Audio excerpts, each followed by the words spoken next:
In 2012, LEGO DC came back after the original Batman theme ended in 2008. The 2012 wave of DC superhero sets is probably the most nostalgic wave for me, and I used to own every main set besides the construction figures. In this video, I will be ranking every LEGO DC Superheroes 2012 set. I won't be including the Comic-Con minifigures or polybags, just the main sets. Now let's get on to the ranking. Number 7 are the construction figures, and I put them all at the bottom because I'm not a fan of any of the construction figures in general. I understand the idea of these being LEGO action figures, but they don't quite work for me with all those specialized pieces that don't really feel like LEGO. Also, the choices for characters as these sets are weird. I understand Batman and maybe Joker, but Green Lantern seems kind of random. Superman would have been a better choice, and maybe Wonder Woman instead of Joker. That would have made more sense to me. But I don't really like these, and I prefer the regular standard brick-built sets. Number 6 is Catwoman Catcycle City Chase. And this is the smallest set and kind of a remake of the 2006 Catwoman set, but most Catwoman sets are similar in concept.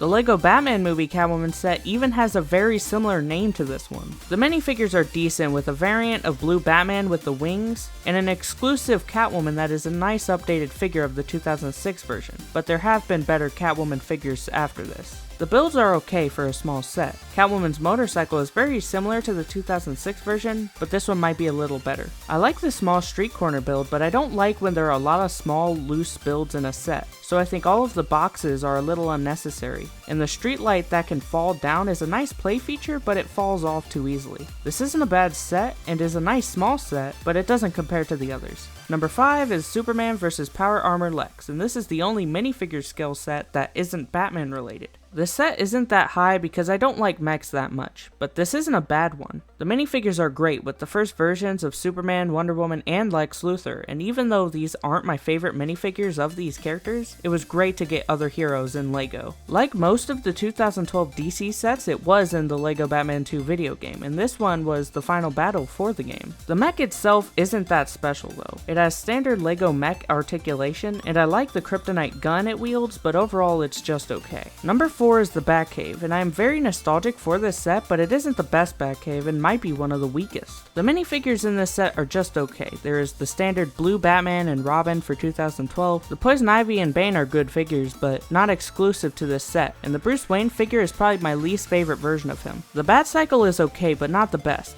And Bane's drill has a cool play feature where the drill moves when it drives. The Batcave itself is okay. I'm not a big fan of the blue color scheme, but that does make it unique. There are a lot of cool parts to this with the jail cell, Batcomputer, and the Batman transformation section, but I think some of these things are done better in other Batcave sets. So this is an okay Batcave, but not the best set. Number 3 is Batwing Battle over Gotham City, which is basically a remake of the Batwing Joker's Aerial Assault from 2006. And again, I think that set is better, but I still like this set a lot. The minifigures aren't that special. There are the standard Joker and Black Suit Batman minifigures that were good but kind of overused. And the Joker Goon is exclusive, but nothing special. First, the Joker Copter is great, and I think the build for this is a little better than the 2006 version. I like the color scheme with the green and how the missiles look on the sides. Joker can hang off a ladder on the side, and there's a cool missile play feature in the front. The Batwing is a really good version of it. I think I still like the 2006 version more, but this is very close to it. It has a nice shape and that cool play feature where the wings can move up to reveal the missiles. Number 2 is the Batmobile in the Two-Face Chase. And again, it's kind of a remake of the 2006 set. The minifigures are standard Batman and a generic guard. Two-Face is a great minifigure and my favorite Batman villain, but I think I prefer the black and white color scheme to the orange and purple. And in this set, he has a printed coin, which is a great piece. The other two minifigures are just goons, but they are more unique than the goons from 2006. The side build is a bank, which is a nice inclusion for Two-Face to rob. The Batmobile is great, but not one of my favorite Batmobiles. Two-Face's truck is okay, but it has a good play feature where the front windows of the bank can fall over and the truck can tow the safe out. Even though I think I prefer the builds in the Batwing set more, I overall like this set more than that one. Number 1 is the Dynamic Duo Funhouse Escape, and this is a fantastic playset. The minifigures are great in this set. These versions of Batman, Robin, and Joker are common, but this version of Riddler is exclusive, and Harley only comes in a Dimensions pack other than this set. All these figures are good, but not my favorite versions of these characters. The first build is another Batcycle, and this build is not that good. I think the one from the Batcave is a little better, but I honestly don't like either of them that much. Now the Funhouse is such a fun build. I prefer location customization builds to vehicles, so that's one reason why I love this set. It also has many cool play features like the swinging hammer, moving floor trapdoor, and the string to hang Robin upside down over a barrel. There is also a cool roller coaster part that drives through the Joker's face, and what looks like a teller with an extra Riddler head and hat. There's just so much to love about this fun set, and that's why it's my favorite. So that was my ranking of every LEGO DC Superheroes 2012 set. This was one of the best years for LEGO DC, and I can't wait to rank the rest of the years. Anyway, that's all I have to say. See you next time, goodbye.